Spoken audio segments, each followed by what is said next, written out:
to fight on the landing ground.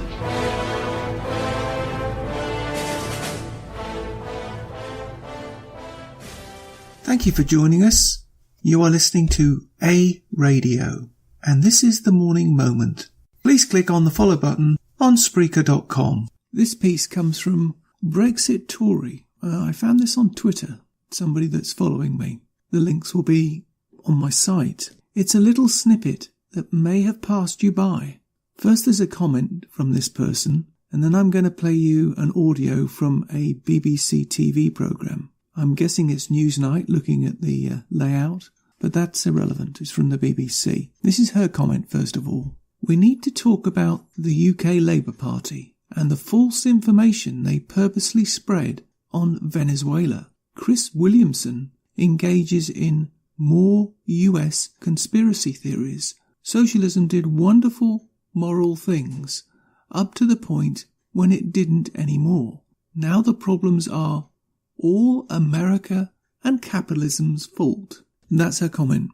Now, Chris Williamson is what they call in the UK a shadow Home Secretary, which means he deals with matters that affect the country inside the country. He is the opposition party for that position, hence the word shadow. But he's already stepped out of his remit because he's talking about foreign matters, which is another department. But what I wanted to do was play this short clip to highlight what socialism actually sounds like and also what socialists sound like. Here's the piece. Chris Williamson, you either really have to face it that Maduro's in the right now, which is one way out, or you were in the wrong to support him earlier. What is the position of the kind of the left? What should it be now, do you think?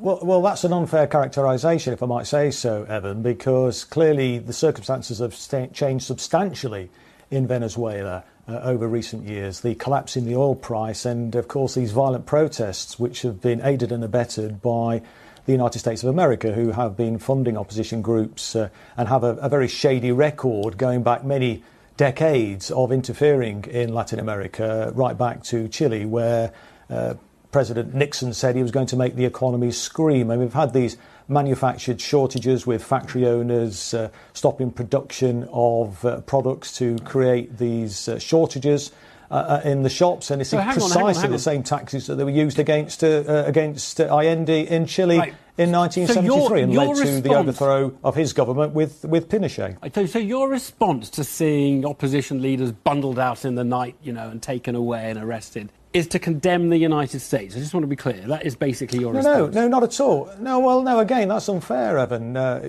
Human rights are inalienable and universal. And I'm not saying, and I'm not here as an apologist for the Venezuelan government. Clearly, they've made mistakes. They didn't do enough to diversify the economy. But look, they're under incredible pressure. And there's a very one-sided, one-eyed view of the situation there very often in the British media. I'm yet to hear any criticism of the right-wing opposition or indeed the United States intervention there and the sanctions. And clearly it can't be right. Now, the country he's talking about, obviously, is Venezuela. And you heard how somehow it's the fault of the US in particular and the West in general to what's going on there. These people will never admit, never, that socialism doesn't work. The only reason any version of socialism does work is simple, because it's not real socialism. France, Germany, Italy, many countries in Europe, and even to some extent the UK, all have one thing in common. No, it's not the EU members, or the UK is at the moment. No, it's that they all rely on the US for their national defence. Yes, they have their own military, but it's minuscule compared with the US defence. Minuscule. None of them could afford the level of security that the US umbrella of protection affords them. They couldn't afford to pay for it themselves, even if they banded together, which they're threatening to do. The US has been there for Europe since World War II. What that has led them to be able to do is to have free run on their left-wing ideology without any long-term repercussions. They have always known, up to now, that Uncle Sam will be there to protect them, so they could cut, and social welfare this and social welfare that. And that's where we are today. Britain is a basket case of socialism, not in the sense that you understand, but it is socialist nevertheless, far less than most of Europe, and far less than it was before Margaret Thatcher got in.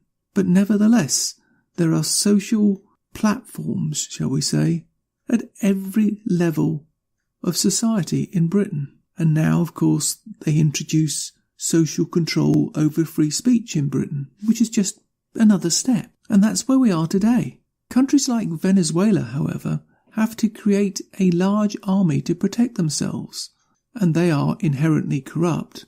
So they are all drinking from the same trough. That's why their version of socialism doesn't work. It's really that simple. There isn't enough money to go around to have a big military and a social welfare platform. It doesn't work. Ditto Cuba, ditto USSR. To paraphrase someone I just mentioned earlier, eventually you run out of your own money because there's no one there to create more wealth. And that's my comment.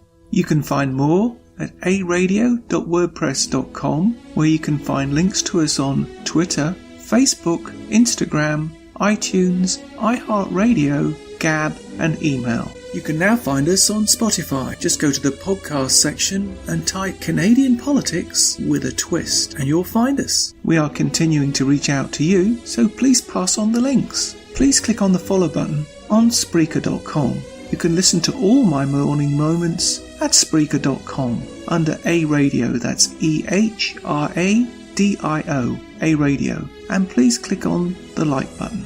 And you can find all my podcasts and morning moments at aradio.wordpress.com and click on the Morning Moments tab.